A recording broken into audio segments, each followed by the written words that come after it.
vers l'âge de 38-39 ans, on est en 1853-54, elle tombe malade et la médecine, la science d'alors, déduit qu'il s'agit d'un cancer aux intestins.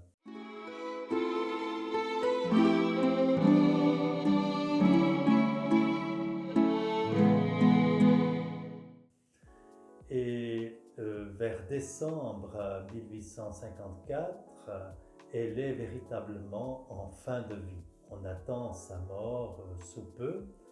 Et qu'est-ce qui se passe le 8 décembre 1854? Le pape Pie IX proclame le dogme de l'Immaculée Conception.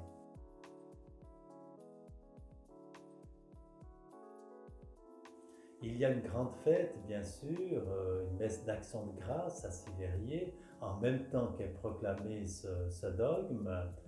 Et là, Marguerite se tourne vers le Seigneur avec l'intercession de Marie, probablement, et elle dit avoir été guérie spontanément, hein, comme une chaleur, il y a peu d'explications qui se passent en elle, et elle qui était alitée, mourante, on peut dire, soudainement elle est debout, et sa famille, surtout son frère Jean, quand il revient de la messe d'action de grâce, il est bien sûr stupéfait de voir sa sœur radieuse assise sur le fourneau. Ce sont des fourneaux en forme de siège qui sont très fréquents dans la région de Fribourg, fourneaux de pierre de Molasse.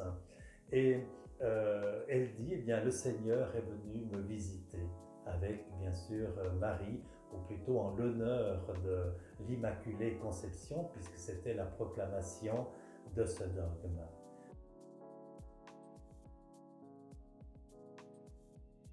Cependant, Marguerite, elle dira par la suite qu'elle n'avait pas véritablement demandé une guérison.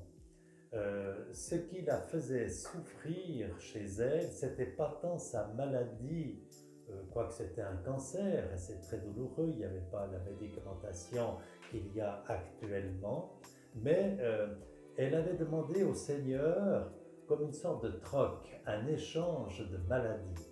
Elle a dit, si tu veux me prendre, prends-moi tout de suite, mais si tu veux que je vive sur cette terre en offrant de ma vie pour toi, mais change-moi de maladie, parce que sa grande souffrance, c'était de se dévêtir devant le médecin. C'était sa plus grande souffrance.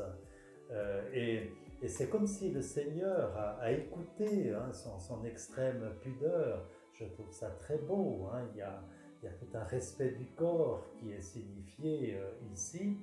Et le Seigneur va la combler, mais l'après-midi, selon certains témoins, d'autres disent peu après, parce qu'il n'y avait pas de témoin direct, elle vit l'expérience de la stigmatisation. Et c'est un grand mystère qui nous dépasse infiniment. Et dans ces extases, lorsqu'elle revivait la Passion, il y a des théologiens qui lui ont posé des questions. À certains mystiques, on leur a demandé de tout décrire. On ne l'a pas fait pour elle, on n'a pas eu l'esprit de le faire.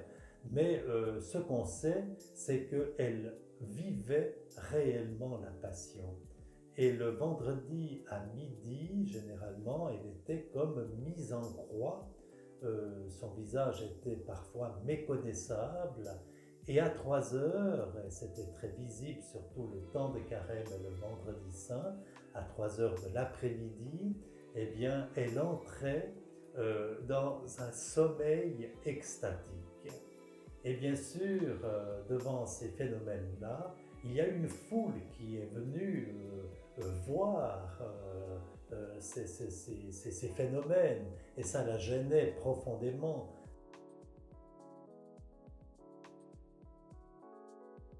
Ça dérangeait aussi la famille et la région, même si bien que l'évêque s'en est inquiété, et il a proposé une analyse sérieuse médicale.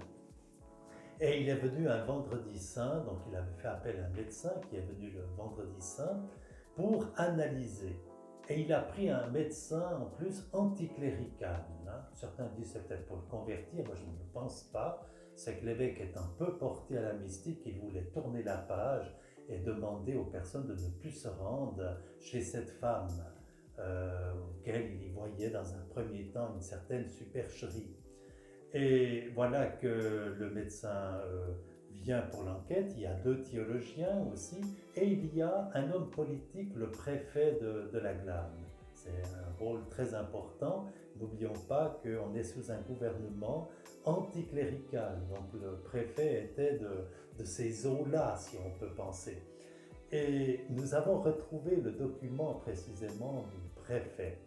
Peut-être qu'on retrouvera une fois celui de l'évêché, il paraît qu'il y a encore de l'ordre à faire dans les archives, mais celui du préfet est très intéressant.